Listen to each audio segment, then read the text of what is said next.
तेजस्वी यादव के सबसे करीबी संजय यादव के पास एक फोन आता है और फोन करने वाला उनको कहता है कि 20 करोड़ रुपए अगर तुम हमको नहीं दोगे तो इसका ऐसा अंजाम तुमको भुगतना होगा कि तुम भी याद रखोगे।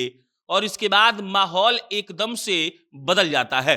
संजय यादव फिलहाल सिर्फ तेजस्वी के करीबी नहीं है बल्कि राज्यसभा के सांसद भी हैं और संजय यादव को बिहार के लोग भली भांति समझते हैं और जानते हैं।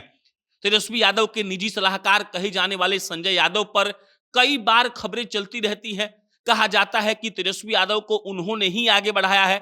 यह भी कहा जाता है कि जो परिपक्वता तेजस्वी में दिखती है यह संजय यादव की देन है। और उसी संजय यादव को फोन करके 20 करोड़ रुपए की रंगदारी मांगी गई है। और पटना के सचिवालय थाना में जब इस बात का केस दर्ज हुआ तो सिर्फ पटना ही नहीं हरियाणा में भी एक इसकी कॉपी भेजी गई और कहा गया कि इनके पूरे परिवार को दिया जाए सुरक्षा। और हरियाणा इसलिए कॉपी भेजी गई क्योंकि ये वहीं के रहने वाले हैं।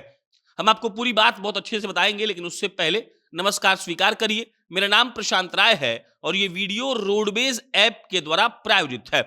रोडवेज बिहार की एक ऐसी टैक्सी की कंपनी है जो आपको आधे किराए में पूरा बिहार घूमने का मौका देती है। आपको पटना एयरपोर्ट से बिहार के किसी भी गांव में जाना हो या बिहार के किसी भी गांव से आपको पटना आना है, आपको सिर्फ प्ले स्टोर पर जाना है, रोडवेज का ऐप डाउनलोड करना है, अपना राइड शेड्यूल करना है और उसके बाद आप पूरा बिहार घूमने का आनंद ले सकते हैं। अब लौटते हैं संजय यादव पर। संजय यादव राज्यसभा जाते हैं। राज्यसभा जब उनको भेजा गया उस वक्त भी बहुत बवाल हुआ था। कई बड़े बड़े नेताओं को आरजेडी ने दरकिनार करके संजय यादव को राज्यसभा भेजा और फिर कहा गया कि देखिए तेजस्वी यादव से वफादारी करने का फल मिला है। और ये फल कई लोगों ने कहा कि संजय यादव डिजर्व भी करते हैं। उसके बाद संजय यादव अपना काम करने लगते हैं। ये भी बात कही जाती है कि आरजेडी का और तेजस्वी यादव का जो सोशल मीडिया इतना मजबूत हुआ है, बीजेपी बिहार के टक्कर में नहीं बल्कि बीजेपी बिहार से ज्यादा बेहतर प्रदर्शन तेजस्वी के आईटी सेल का है। कहा जाता है कि इसका भी पूरा श्रेय आरजेडी के संजय यादव को ही जाता है और इसीलिए संजय यादव का महत्व दिन प्रतिदिन बढ़ता गया। अब जब उनको धमकी मिली है तब आरजेडी सख्ते में है, गुस्से में है और जो इनके मुख्य प्रवक्ता है शक्ति सिंह यादव, उन्होंने कल प्रेस कॉन्फ्रेंस करके इसकी पूरी जानकारी दी है। उन्होंने ये तक कहा कि हमने सीएम साहब को भी भेज दिया है चिट्ठी ताकि इनको सुरक्षा दे दी जाए क्योंकि माननीय सांसद भी हैं, आरजेडी के एक एसेट के रूप में भी हैं। इसके अलावा संजय यादव कई बार सुर्खियों में आते हैं, ये भी आपको पता है।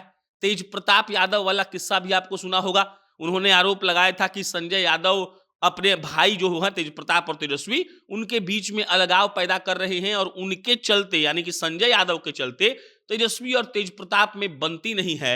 या फिर आरोप यह भी था एक तरीके से कि संजय यादव के चलते तेज प्रताप तेजस्वी से बात में नहीं कर पाते हैं, उनके टच में नहीं रहते हैं। मिला जुलाकर ये तमाम आरोपों के बाद भी जो ये रंगदारी वाला केस है ये अपने आप में महत्वपूर्ण है क्योंकि राज्यसभा के एक सांसद पर अगर ऐसा होता है, उनके साथ अगर ऐसा होता है तो ये वाकई में सोचनीय विषय है और इस पर चिंता भी होनी चाहिए और तुरंत एक्शन भी लेना चाहिए। बाकी इस पर कोई अपडेट आएगा आपको हम इत्तला करेंगे। मेरा नाम प्रशांत है। बहुत बहुत धन्यवाद।